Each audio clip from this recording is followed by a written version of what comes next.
বিধানসভা নির্বাচনের দিন যতই এগোচ্ছে ততই উত্তপ্ত হচ্ছে বাংলার রাজনীতি। তৃণমূলের দলীয় পতাকা নর্দমায় ফেলে দিয়ে সংকল্প সভার প্রস্তুতি নিচ্ছিল বিজেপি।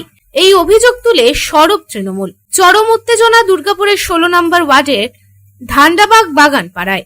ঘটনাস্থলে দুর্গাপুর থানার পুলিশ। নিজেদের মধ্যে গোষ্ঠী কোন্দল ঢাকতে বিজেপির ঘাড়ে দোষ চাপানো হচ্ছে, পাল্টা অভিযোগ বিজেপির। তৃণমূল কর্মীদের অভিযোগ, বিজেপির কিছু দুষ্কৃতী রাতের অন্ধকারে তৃণমূলের দলীয় পতাকা খুলে ফেলে দেয়। রবিবার সকালেই নজরে আসে এলাকার মানুষের। তারপরেই তৃণমূলের কর্মী সমর্থকেরা সরব হয়। এদিন এই প্রসঙ্গে তৃণমূলের প্রাক্তন পুরপিতা পল্লব নাগ ও সুশীল চ্যাটার্জি বলেন, তৃণমূল কর্মীরা চাইলে আধ ঘন্টায় প্রতিরোধ করতে পারে, কিন্তু আমরা নোংরা রাজনীতি করি না।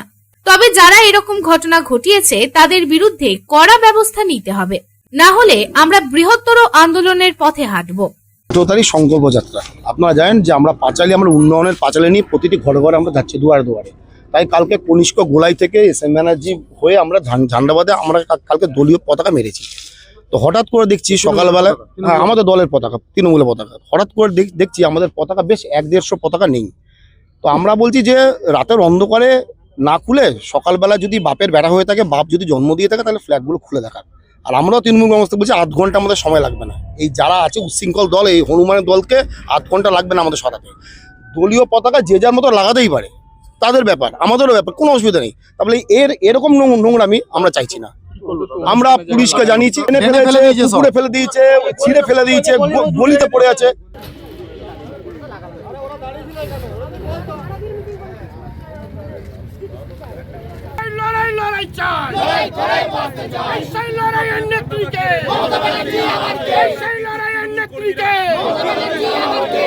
সংকল্প যাত্রা আছে এবং আন্তর্জাতিক যুব দিবস 12ই জানুয়ারি, সেই উপলক্ষে আমরা গোটা ধান্ডাবাগে কালকে শুরু করেছিলাম পতাকা বাঁধার জন্য। আমরা কনিষ্ক মোড় থেকে শুরু করে ধান্ডাবাগের ভেতর দিয়ে আমরা পতাকা বেঁধেছিলাম। আমাদের এই অঞ্চলে যে মাঠের সামনে যে কিছু পতাকা ছিল কয়েকটা, সেগুলো খুলে দিয়ে রাত্রিবেলায় তারা ড্রেনের মধ্যে ফেলে দিয়েছে। কিছু বিজেপির এখানকার দুষ্কৃতকারীরা তারা এই সমস্তগুলো ফেলে দিয়েছে। রাত্রে বসে ওখানে মদ খেয়েছে, মদ খেয়ে এইসব কাণ্ডগুলি করেছে।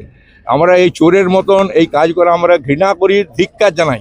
এই হচ্ছে ভদ্রতার নমুনা। বিজেপির সঙ্গে ভদ্রতা দিয়ে কথা বলা যাবে না। তাহলে আগামী দিনে তাদের সঙ্গে ঝগড়াই চলবে এবং তারা কিভাবে 26 সালে ক্ষমতায় আসে সেটা আমরা এই ধান্ডাবাগ থেকে দেখে নেব। পাল্টা জেলা বিজেপির মুখপাত্র সুমন্ত মণ্ডল বলেন, তৃণমূলের গোষ্ঠীদ্বন্দ্ব ধারাবাহিকভাবে চলছে। নিজেরাই নিজেদের দলীয় পতাকা নর্দমায় ফেলে দিয়েছে, আর উত্তেজনা ছড়াতে বিজেপির নামে দোষ দেওয়া হচ্ছে। এটা তৃণমূলের দীর্ঘদিন ধরেই কালচার। দেখুন, দুর্গাপুরে বিজেপির যে সভা হওয়ার কথা ছিল, সেই জায়গাতে তৃণমূল গিয়ে ঝান্ডা বেঁধে দিচ্ছে এবং রাতের অন্ধকারে সেই ঝান্ডা খুলে ফেলে দিয়ে বিজেপির নামেই দোষ চাপাচ্ছে। এই কালচার তৃণমূলের আজকের নয়, বিগত বহুদিন ধরে এই সেম কাজটা তৃণমূল করে আসছে এবং সাধারণ মানুষ এই বিষয়টি সম্পূর্ণভাবে জানে। আমরা প্রশাসনকে বলবো, পুলিশ প্রশাসন যেন ইমিডিয়েটলি এর ব্যবস্থা নেয় এবং কেন বারবার তৃণমূল যেখানে বিজেপি সভায় সেখানে গিয়ে ঝান্ডা বাঁধবে, এই বিষয়টিও দেখা উচিত। যদিও শেষ পাওয়া খবর পর্যন্ত বিজেপির পরিবর্তন সংকল্প সভা বাতিল করা হয়েছে। দুর্গাপুর থেকে সাধন রুজের রিপোর্ট, পাবলিক টাইমস।